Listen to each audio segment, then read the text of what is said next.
आप सभी का स्वागत है हमारे YouTube channel story telling with बानी एंड पूजन पर। और आज हम आपके लिए द परसूट ऑफ हैप्पीनेस नाम की एक हॉलीवुड फिल्म की कहानी और उसका रिव्यू लेकर आए हैं। इस फिल्म को 8 रेटिंग मिले हैं आउट ऑफ 10 और इसे 94% लोगों ने लाइक किया है। ये फिल्म 15 दिसंबर 2006 को रिलीज हुई थी और इस फिल्म में आपको जेडन स्मिथ और उनके पिता विल स्मिथ मुख्य भूमिका में नजर आएंगे। इस फिल्म को लेकर अगर हम अपने एक्सपीरियंस की बात कहें तो इसकी रेटिंग 8 की जगह 10 होनी चाहिए, क्योंकि इससे ज़्यादा अच्छी मोटिवेशनल फिल्म आपने कभी नहीं देखी होगी। इस फिल्म को हम once in a lifetime जैसी एक मूवी कह सकते हैं, क्योंकि इसके अंदर आपकी सोच बदलने की पूरी ताकत है। कहानी की शुरुआत क्रिस गार्डनर नाम के एक इंसान से होती है जो अपने परिवार के साथ रहता है। क्रिस की बीवी का नाम लिंडा है और उसके बेटे का नाम क्रिस्टोफर है। क्रिस एक मेडिकल इक्विपमेंट बेचता है जो कि काफ़ी ज़्यादा महंगा है। उस मशीन में बस एक ही बुराई है कि वो इतनी बड़ी है कि अगर उसे बेचने जाना हो तो वो सिर्फ एक ही मशीन कैरी कर सकता है। अपने सारे के सारे टैक्सेस और बिल्स को पे करने के लिए उसे हर महीने में 2 मशीनें बेचनी है, लेकिन वो अभी तक एक भी नहीं बेच पाया। क्रिस की माली हालत इतनी ज़्यादा ख़राब है कि वो अपने बच्चे के डे केयर के खर्चे के साथ अपने घर का खर्चा चला नहीं सकता। उसकी बीवी भी काम करती है और उनके घर का खर्च सिर्फ उसी के पैसों से चलता है। क्रिस एक बहुत अच्छा पिता है और बहुत अच्छा पति भी, लेकिन उनकी फाइनेंशियल तंगी की वजह से उसके और उसकी पत्नी के बीच में झगड़े आमतौर पर होते ही रहते हैं। क्रिस एक रोज़ जब वो मशीन बेचने के लिए निकलता है तो वो देखता है कि एक बिल्डिंग के बाहर उसे बहुत सारे खुश लोग दिखते हैं।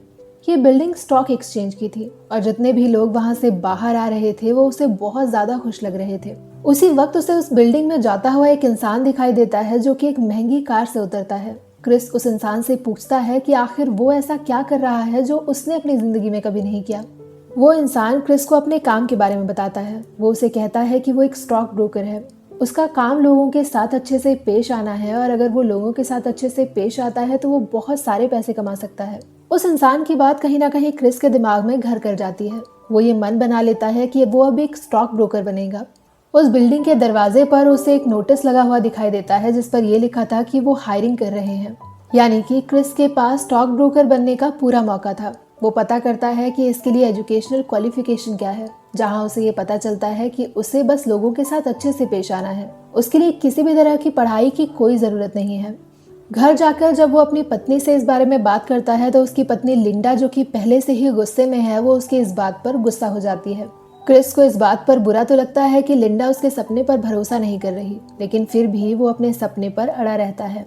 आज एक बार फिर से वो उस मेडिकल मशीन को उठाकर उसे बेचने के लिए निकलता है।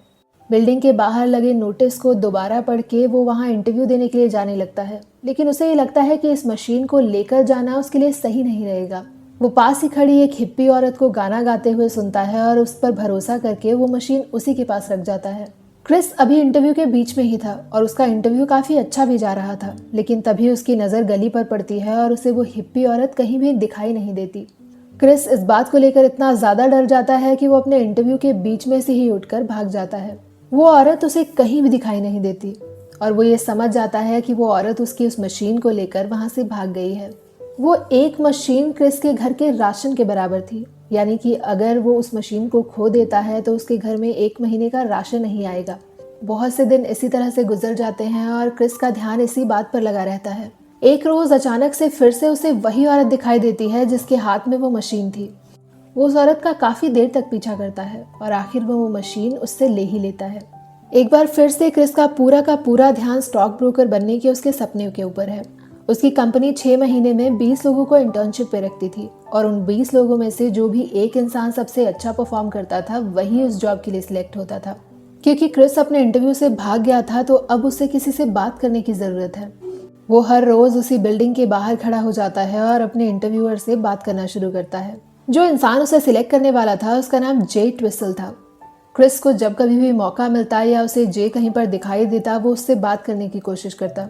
एक रोज़ अचानक से उसकी बात जे से हो जाती है जब जे अपने घर के लिए निकल रहा था। क्रिस जे से कहता है कि अगर वो चाहे तो वो उसके साथ टैक्सी शेयर कर सकता है।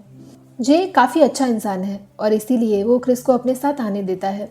जब क्रिस ये देखता है कि जे का पूरा ध्यान उस कलर क्यूब को सॉल्व करने में है तो वो उससे कहता है कि वो उसे सॉल्व कर सकता है। जे को ये बात किसी मजाक से कम नहीं लगती, लेकिन फिर भी वो उसे कलर क्यूब थमा देता है। क्रिस इस काम में अपनी पूरी जान लगा देता है और जैसे ही जे अपने घर पहुंचता है वो उसके लिए उस कलर क्यूब को सॉल्व कर देता है। जे उससे इम्प्रेस तो हो जाता है, लेकिन वो टैक्सी के पैसे दिए बिना ही उतर जाता है। क्रिस के पास टैक्सी वाले को देने के लिए पैसे बिल्कुल नहीं है, लेकिन फिर भी वो जे को इम्प्रेस करने के लिए उस टैक्सी में बैठ गया था। वो टैक्सी ड्राइवर को थोड़ा सा और दूर जाने के लिए कहता है और मौका देखकर उस टैक्सी से कूदकर भाग जाता है। टैक्सी वाला उसका पीछा करता रहता है। वो मेट्रो स्टेशन तक उसका पीछा करता है कि तभी क्रिस एक ट्रेन में कूद जाता है। क्रिस खुद तो किसी तरह से ट्रेन में घुस जाता है, लेकिन उसकी मशीन जो कि काफ़ी ज़्यादा बड़ी है वो ट्रेन के बाहर ही रह जाती है। क्रिस के पास अब घर वापस आने के लिए भी पैसे नहीं हैं, लेकिन क्रिस जैसे ही अपनी बीवी को कॉल करता है उसे पता चलता है कि उसकी बीवी घर छोड़कर जा रही है और वो अपने साथ साथ क्रिस्टोफर को भी अपने साथ ले जाएगी। क्रिस अपने परिवार से बहुत ज़्यादा प्यार करता है, इसीलिए वो जैसे ही ये सुनता है वो भागते हुए अपने घर पहुंच जाता है। घर पहुंचकर वो देखता है कि उसका घर पूरी तरह से खाली पड़ा है। लिंडा क्रिस्टोफर के साथ घर छोड़कर चली गई है और अब क्रिस बिल्कुल अकेला रह गया है। क्रिस अभी इस बारे में सोच ही रहा होता है कि तभी उसे जे ट्विसल की कॉल आती है। जे उसे अपनी सेक्रेटरी का नंबर लिखने के लिए कहता है और उसे कहता है कि उसे उसकी सेक्रेटरी को कॉल करनी है और ऑफिस आना है। जे इधर उधर कॉपी और पेन ढूंढने लगता है, लेकिन उसे पेन कहीं भी नहीं मिलता। वो जे से बात करके उस नंबर को याद कर लेता है और भागकर स्टोर में जाता है। स्टोर में जाकर वो स्टोर वाले से पेन मांगता है और किसी तरह से उस नंबर को नोट करता है। क्रिस ये बात जानता था कि लिंडा उनके बेटे को डे केयर में छोड़ने जाएगी और इसीलिए वो अपनी बीवी से मिलने जाता है। वो लिंडा को मनाने की और उससे बात करने की कोशिश करता है, लेकिन लिंडा उससे इतनी ज़्यादा नाराज़ है कि वो वहाँ से उससे बात किए बिना ही चली जाती है। उसी शाम को क्रिस अपने बेटे क्रिस्टोफर को घर ले आता है, लेकिन जब वो दोनों खाना खा रहे थे उसी वक्त मकान मालिक वहाँ पर आ जाता है और वो उससे किराए की डिमांड करता है। क्रिस किसी तरह से उसे मनाता है और उससे ये वादा करता है कि अगर वो उन्हें एक हफ्ता यहाँ पर रहने दे तो वो उस घर को पेंट कर देगा। क्रिस की गाड़ी को पुलिस वालों ने टो कर लिया था। उसके पास फाइन भरने के पैसे नहीं थे, इसीलिए उसकी गाड़ी पुलिस वालों के ही पास थी। एक रोज़ जब वो अपने घर में पेंट कर रहा था उसी वक्त उसके घर पर पुलिस आती है और वो लोग उसे वहाँ से लेकर चले जाते हैं। पुलिस वाले उसे कहते हैं कि या तो उसे फाइन भरना होगा या फिर उसे एक रात पुलिस स्टेशन में गुजारनी होगी, लेकिन वो उनसे कहता है कि उसके घर पर एक छोटा बेटा है जिसका ध्यान रखने के लिए कोई भी नहीं है। आखिर में पुलिस वाले जब कन्विंस नहीं होते तो क्रिस अपनी बीवी को कॉल लगाता है। लिंडा क्रिस्टोफर का ध्यान रखने के लिए तैयार हो जाती है तो वहीं क्रिस पुलिस स्टेशन में एक रात गुजारता है। अगली सुबह स्टॉक ब्रोकर के लिए उसका इंटरव्यू है, जिसके लिए वो भागकर वहां पर पहुंचता है। वो इस वक्त इंटरव्यू के कपड़ों में नहीं है क्योंकि वो पुलिस स्टेशन से वहां से एक रात गुजार के आया है। तो वहीं दूसरी तरफ उसके कपड़ों पर पेंट लगा हुआ है क्योंकि पुलिस वालों ने उसे उस वक्त अरेस्ट किया था जब वो अपने घर को पेंट कर रहा था। जैसे ही क्रिस इंटरव्यू के लिए रूम में जाता है और इंटरव्यूअर्स का पैनल उसे देखता है, वो उसे देखकर हैरान रह जाते हैं। क्रिस उनसे कहता है कि वो इस बार अपनी लगन के बारे में बात करेगा, क्योंकि इस इंटरव्यू को देने के लिए वो पुलिस स्टेशन से भाग कर आया है। वो उन्हें पूरी बात बताता है और उसकी बातें सुनकर इंटरव्यूअर्स उससे काफ़ी ज़्यादा इंप्रेस हो जाते हैं। क्रिस की उम्मीदें उस वक्त टूट कर बिखर जाती हैं जब उसे पता चलता है कि उसे सिलेक्ट तो कर लिया गया है, लेकिन 6 महीने तक ये बस एक इंटर्नशिप रहने वाली है, यानी कि इसके लिए उसे एक भी पैसा नहीं मिलेगा।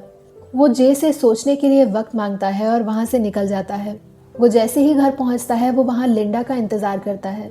लिंडा क्रिस्टोफर के साथ वहाँ पर आती है और उसे कहती है कि वो न्यूयॉर्क सिटी शिफ्ट हो रही है। वो अपने साथ साथ क्रिस्टोफर को भी वहाँ से ले जाने की बात करती है, लेकिन क्रिस कहता है कि वो चाहता है कि क्रिस्टोफर उसी के साथ रहे। लिंडा ये बात जानती है कि क्रिस एक बहुत अच्छा पिता है, इसीलिए उसके लिए वो क्रिस्टोफर को वहीं पर छोड़कर चली जाती है। क्रिस अब अपने इंटर्नशिप के बारे में सोचता है और वो चाहता है कि वो क्रिस्टोफर को एक अच्छी जिंदगी दे, जिसके लिए उसे कभी ना कभी तो रिस्क लेना ही होगा। वो जे की सेक्रेटरी को कॉल करता है और उनसे कहता है कि वो इंटर्नशिप के लिए तैयार है। उसके बाद से उन लोगों की ज़िंदगी थोड़ी अच्छी होने लगती है क्योंकि क्रिस अब उस मशीन को बेच पा रहा है। क्रिस अपने काम को बड़ी ही लगन के साथ करता है। उसे अपना घर चलाने के लिए वो मशीनें भी बेचनी है और साथ ही क्रिस्टोफर का ध्यान भी रखना है। इसीलिए उसे दिन में जितने भी कॉल्स करनी है वो उन्हें बिना ब्रेक लिए ही करता है, ताकि वो अपने परिवार के लिए भी वक्त निकाल सके। इस इंटर्नशिप प्रोग्राम के लिए जिन 20 लोगों को सिलेक्ट किया गया था उन्हें एक लिस्ट दी गई थी। उन्हें कुछ क्लाइंट्स को कन्विंस करना था और क्रिस को ये एहसास होता है कि उसने अभी तक एक भी क्लाइंट क्रैक नहीं किया था। इन्हीं क्लाइंट्स की लिस्ट में सबसे ऊपर ऑल्टर रिबन्स का नाम था। क्रिस ये डिसाइड करता है कि वो सबसे बड़े क्लाइंट पर मेहनत करेगा। वो ऑल्टर रिबन्स के ऑफिस में कॉल करता है और उनसे अपॉइंटमेंट बुक कर लेता है।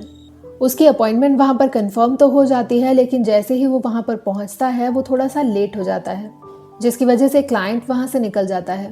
क्रिस के लिए ये जॉब काफ़ी ज़्यादा इम्पॉर्टेंट है और इसीलिए वो अपने क्लाइंट के घर पहुँच जाता है। वो अपने क्लाइंट से इस तरह से पेश आता है ताकि उसे इस बात का अंदाज़ा भी ना हो कि वो काम के पर्पज़ से यहाँ आया है। वो बस इधर उधर की बातें करता है और उन्हें एहसास होने देता है कि वो बस पड़ोस से गुजर रहा था। वो लोग साथ में एक फुटबॉल मैच देखते हैं और क्रिस्टोफर ये सब बहुत एंजॉय करता है। क्रिस जैसे ही काम की बात करता है उसे ये समझ में आ जाता है कि ऑल्टर रिबन्स का ये प्रोजेक्ट उसे नहीं मिलने वाला है। क्रिस अब दिन रात पढ़ाई करने लगता है। उसकी मशीनें भी अब बिकने लगी हैं, इसीलिए उनकी फाइनेंशियल कंडीशन काफ़ी अच्छी हो गई है। उन लोगों की ज़िंदगी काफ़ी आम सी रफ्तार से चल रही होती है कि तभी एक रोज़ क्रिस को ये पता चलता है कि उसे अपने टैक्सेस भरने हैं। उसे $600 भरने थे और ये पैसे भरने के बाद उसके पास बस $21.33 बच जाते हैं। एक बार फिर से उसकी माली हालत बहुत ज़्यादा ख़राब थी। उसके पास घर का रेंट भरने के पैसे नहीं थे। क्रिस दुखी तो हमेशा से रहता था, लेकिन अब वो गुस्सैल भी होने लगा था। वो अपने बेटे क्रिस्टोफर पर भी गुस्सा करता था। उसे जब कहीं कोई रास्ता दिखाई नहीं देता तो वो एक रोज़ एक बूढ़े इंसान को देखता है जिसके पास बिल्कुल वही मशीन थी जो उसके पास हुआ करती थी। इस बूढ़े इंसान की दिमागी हालत ठीक नहीं थी और उसे ये लगता था कि ये मशीन एक टाइम मशीन है। क्रिस उस इंसान से बात करता है और उसे बेवकूफ़ बनाकर वो मशीन उससे ले लेता है।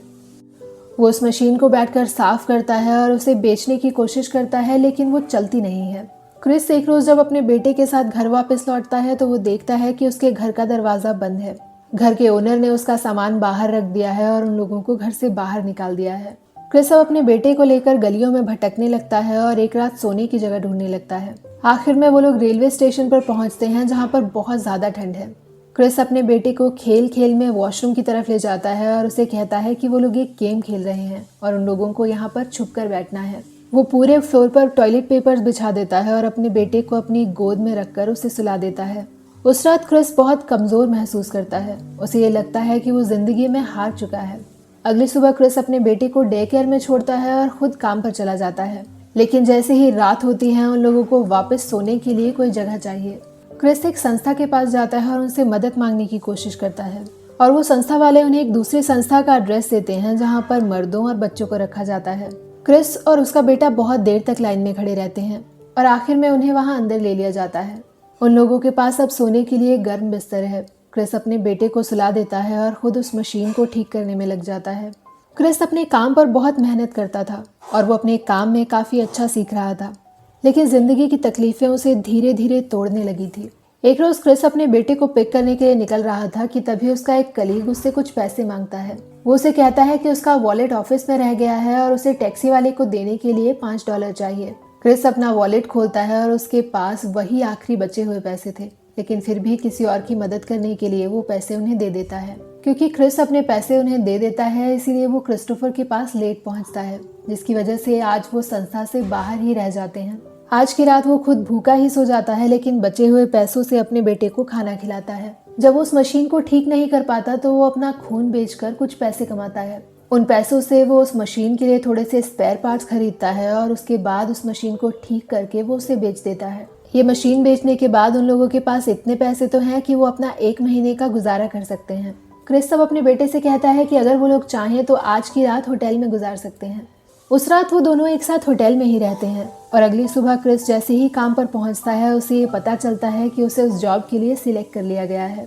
क्रिस जैसे ही ये बात सुनता है उसकी आंखों में खुशी के आंसू आ जाते हैं। उसकी आंखों के सामने से हर वो मुश्किल पल गुजरता है जब उसने इस सपने को पूरा करने के लिए मेहनत की थी। वहाँ से भागकर वो सीधा अपने बेटे के पास जाता है और उसे गले से लगा लेता है और वो दोनों अब ये बात जानते हैं कि उनकी ज़िंदगी की सारी परेशानियाँ खत्म होने वाली है। इसी के साथ ये फिल्म खत्म हो जाती है और हमें ये पता चलता है कि ये फिल्म एक सच्ची घटना पर आधारित है। ये फिल्म एक ऐसे सिंगल फादर पर बनाई गई है जो कि होमलेस था और उसके बाद वो एक बहुत कामयाब बिजनेसमैन बन जाता है। आई होप कि इस कहानी ने आपको मोटिवेट किया होगा। तो मैं आपसे बस इतना कहना चाहूँगी कि अगर कभी भी आप ज़िंदगी में उम्मीद खो रहे हैं तो एक बार बस ये फिल्म देख लीजिएगा, क्योंकि कभी कभी ज़िंदगी में फिल्में भी बहुत मदद कर जाती हैं। So thank you so very much guys. हमें कमेंट सेक्शन में बताइएगा ज़रूर कि आपको इस फिल्म की कहानी कैसी लगी। Thank you and have a nice day. Bye bye.